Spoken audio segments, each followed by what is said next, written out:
Creo que es interesante empezar haciendo un pequeño recorrido por la historia de la fotografía. Ya en la antigua Grecia, en el siglo III a.C., Aristóteles construyó la primera cámara oscura que se conoce para encontrar una explicación al fenómeno de la luz. La cámara oscura consiste en un compartimento cerrado con un pequeño orificio en una de sus paredes. Al pasar la luz por el agujero, esta proyecta una imagen invertida en la pared opuesta. El tamaño de la imagen aumenta al aumentar la distancia entre la pared en la que se ha practicado el agujero y la pared donde se proyecta la imagen. En el dibujo que vemos se representa una cámara oscura que se empleó para observar un eclipse solar en el año 1544. En el dibujo de la izquierda podemos ver también una cámara oscura portátil que empleaban los pintores para dibujar paisajes, etc. La imagen que se refleja en la pared se ve invertida.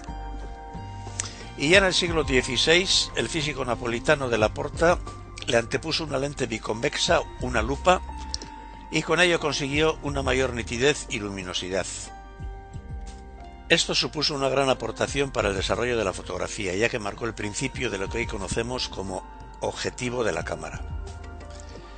En el grabado de la derecha podemos ver una cámara oscura en la que la imagen es reflejada en un espejo para corregir la inversión. Algo parecido a lo que hoy en día vemos por el visor de una cámara reflex. La cámara oscura fue utilizada por muchos pintores del Renacimiento: Canaletto, Durero, Da Vinci, Vermeer, etc. Aquí vemos unos dibujos de Canaletto del siglo XVII. Se cree que el pintor utilizó la cámara oscura para realizarlos. La perspectiva de Canaletto en sus cuadros es muy parecida a la que conseguimos con la fotografía. Sin duda esto se debe a la utilización de la cámara oscura. En el año 1826, Nicéforo Niet obtuvo una de las primeras imágenes fotográficas, aunque no consiguió fijarla permanentemente. Pero después consiguió fijar la primera fotografía que se conserva y se conoce como vista desde la ventana en Legras. Se obtuvo con una cámara oscura y una exposición de 8 horas sobre una emulsión química de sales de plata. Poco después, Niet y Daguerre entran en contacto y firman un acuerdo. Al poco tiempo muere Niet y Daguerre continúa con los experimentos. Con apoyo del gobierno francés y un gran despliegue mediático, en el año 1839 hace público su proceso para la obtención de fotografías sobre una superficie de plata. Esta superficie estaba pulida como un espejo. Se utilizaron también placas de cobre plateado para economizar. Le llamó daguerrotipo. Resolvía algunos problemas técnicos del procedimiento inicial y reducía los tiempos de exposición considerablemente. Casi al mismo tiempo, Florence, Bayer y Talbot desarrollaron otros métodos diferentes sin conocerse entre ellos. Talbot obtenía negativos sobre un soporte de papel y con estos negativos producía copias positivas también sobre papel. A este procedimiento se le llamó calotipo o talbottipo. Estos daguerrotipos empezaron a divulgarse entre la clase burguesa de la Revolución Industrial. El ferrotipo es un positivo sobre una hoja de metal de hierro o de acero esmaltado y es usado como soporte para la emulsión fotográfica del colodión. No necesita de secado y se pueden producir instantáneas en pocos minutos. Por eso lo usaban los fotógrafos que trabajaban en ferias, carnavales, etc. Hubo otros procedimientos como el ambrotipo. Se creaba un negativo subexpuesto partiendo del colodión húmedo. Luego se oscurecía el fondo, bien pintando el vidrio de negro o poniendo una tela de cartón negro por detrás, lo que permitía ver la imagen en positivo de una forma similar a los daguerrotipos. Aquí vemos un retrato de Theodore Roosevelt sobre una vieja placa de colodión húmedo. A pesar de su estado se puede apreciar la gran calidad fotográfica. El colodión húmedo es un procedimiento fotográfico creado en el año 1851 por Gustave Le Gray.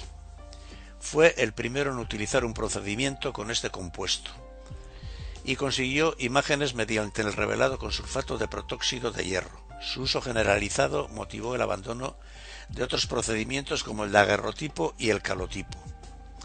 Pero también fue desplazado por el procedimiento gelatino-bromuro, que consistía en una placa de vidrio sobre la que se extendía una solución de bromuro de cadmio, agua y gelatina sensibilizada con nitrato de plata, que ya no necesitaba mantener húmeda la placa. Con estas placas se consiguió bajar el tiempo de exposición a 1/4 de segundo, lo que nos acerca bastante al concepto de la fotografía instantánea.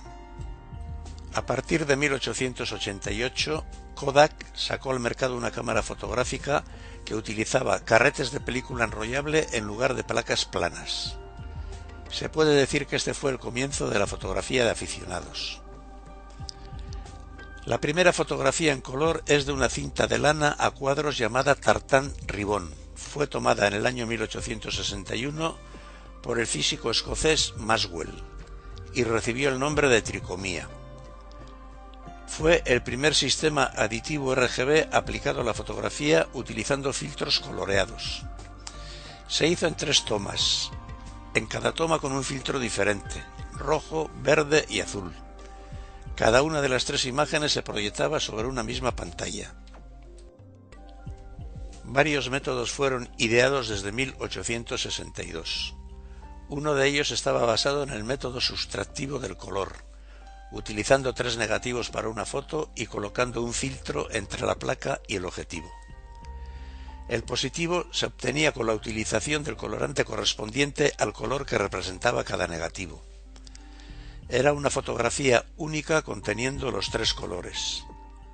Era un método muy difícil de realizar y no resultó práctico ni comercial.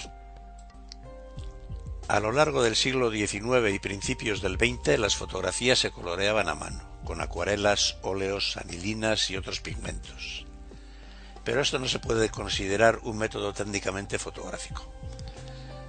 La auténtica primera placa fotográfica en color, conocida comercialmente como Autochrome, fue patentada en diciembre de 1903 por los hermanos Lumière, pero no llegó a los mercados hasta 1907. Se fabricaban en Francia y eran transparencias o diapositivas en soporte de vidrio. Fueron utilizadas por fotógrafos de todo el mundo. La primera película fotográfica en color moderna fue Kodachrome. Se utilizó por primera vez en 1935 y se dejó de fabricar en el año 2009. Las demás películas modernas se han basado en la tecnología desarrollada por Agfacolor en 1936 y han ido mejorando hasta la aparición de la fotografía digital. En 1960 los primeros VTR, Videotape Recorder, ya eran capaces de capturar imágenes, convertirlas en señal eléctrica y guardarlas en soporte magnético. 1969 está considerado como el inicio de la carrera digital. Se diseña la estructura básica del primer CCD o dispositivo de carga acoplada. Este sistema, planteado como un sistema de almacenamiento de información, es utilizado un año más tarde por los laboratorios Bell como un sistema para capturar imágenes al construir la primera videocámara. En 1975, Kodak encargó al ingeniero Steve J. Sanson la construcción de la primera cámara digital que se tiene constancia. Tras meses de trabajo consiguió un prototipo que utilizaba sensores CCD. Pesaba 3,60 kilos y solo hacía fotografías en blanco y negro. Tenía una resolución de apenas 10.000 píxeles. Guardaba las imágenes en una cinta magnética y tardó 23 segundos en procesar la captura de la primera imagen. El primer modelo que se comercializó fue la Nikon Model 1 en 1990. En realidad era un accesorio de PC. Disponía de un foco fijo con una profundidad de campo de 3 metros a infinito y un obturador electrónico de un 25avo de segundo. También tenía una unidad de flash incorporada. Para utilizarla se precisaba de un ordenador PC IBM o compatible. Luego le siguieron la DC-40 de Kodak o su versión para Mac, la QuickTime de Apple, con las mismas funciones. Se necesitaron 6 años más para llegar en 1997 a la DC-210 de Kodak, de diseño ergonómico, uso sencillo y que tenía una pantalla LCD en color. El almacenamiento lo hacía a través de una tarjeta de memoria. Y así llegamos a las cámaras digitales de nuestros días, con cámaras compactas de objetivos intercambiables, reflex, etc. Y todo esto va en continua y rápida evolución tecnológica. Y con esto termino este breve repaso a la historia de la fotografía.